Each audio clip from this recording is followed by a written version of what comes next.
ರೈತ ಬಾಂಧವರಿಗೆ ನಮಸ್ಕಾರ. ನನ್ನ ಹೆಸರು ಸಮೀರ್ ಕುಮಾರ್ ಚಿಕ್ಕಲಕಟ್ಟೆ ಅಂತ ಹೇಳಿ. ಇವತ್ತು ನಾವು ಒಂದು ದ್ರಾಕ್ಷಿ ಗಿಡದ್ದು ಅದ್ಭುತವಾದ ರಿಸಲ್ಟ್ ಬಂತದೆ ಅಂತ ಹೇಳಿ ರೈತರು ಕರೆಸಿದ್ದಾರೆ. ಅದರದ್ದು ಒಂದು ವಿಡಿಯೋ ಮಾಡಕ್ಕೆ ಬಂದೀವಿ. ನಾವು ರೈತರಿಗೆ ಪರಿಚಯ ಮಾಡ್ಕೊಳ್ಳೋಣ. ಸರ್ ನಮಸ್ಕಾರ. ನಮಸ್ಕಾರ ಸರ್. ತಮ್ಮ ಹೆಸರು? ಮಾಸಿದ್ ಶ್ರೀಮಂತ್ ಶಿವಶ್ಯಾಮ್ ಸರ್.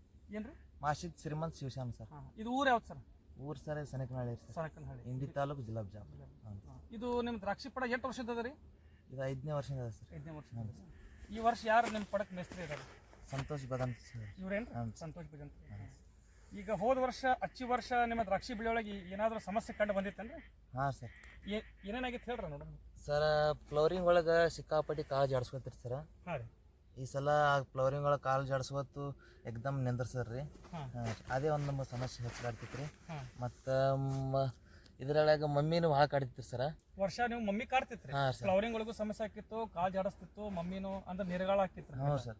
ಈ ಸಲ ಅದನ್ನು ಮಮ್ಮಿದು ಒಂದು ಅವರು ಹೇಳ್ದಂಗೆ ಒಂದು 2 ಲಿಕ್ವಿಡ್ ಕ್ಯಾನ್ ಕೊಟ್ಟಾರ್ರಿ.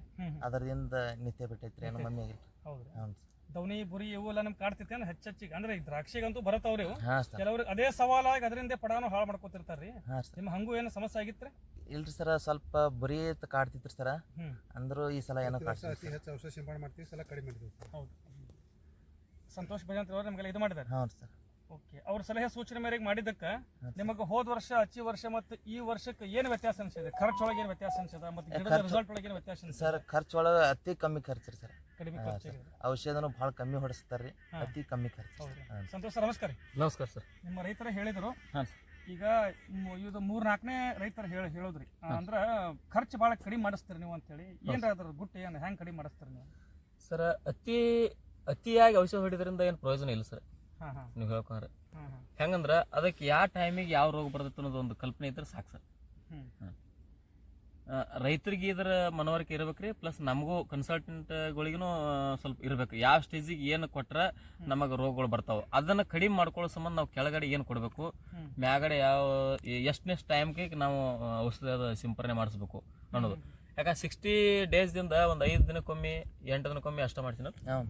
60 ಡೇಸ್ದಿಂದ 8 ದಿನಕ್ಕೊಮ್ಮೆ ಒಂದು 5 ದಿನಕ್ಕೊಮ್ಮೆ ಎಷ್ಟು ನಂದು ಯಾವಾಗ ಒಂದು ಇರ್ತದೆ. ಹೌದು. ಯಾಕಂದ್ರೆ ಕೆಲ ಮುಂಜಾನೆ ಸಂಜೆ ಹೊಡೆಯೋರು ನೋಡೇನ್ರ? ಇಲ್ರಿ, ನಾನು ಮಳೆ ಹತ್ತಿದ್ರು ಸಹಿತ ಮಳೆ ಹತ್ತಿದ್ರು ಸಹಿತ ಸರ ನಾನು ಒಂದ್ ದಿನಕ್ಕೆ ಒಂದು ಔಷಧ ಅಷ್ಟ ನಂದು.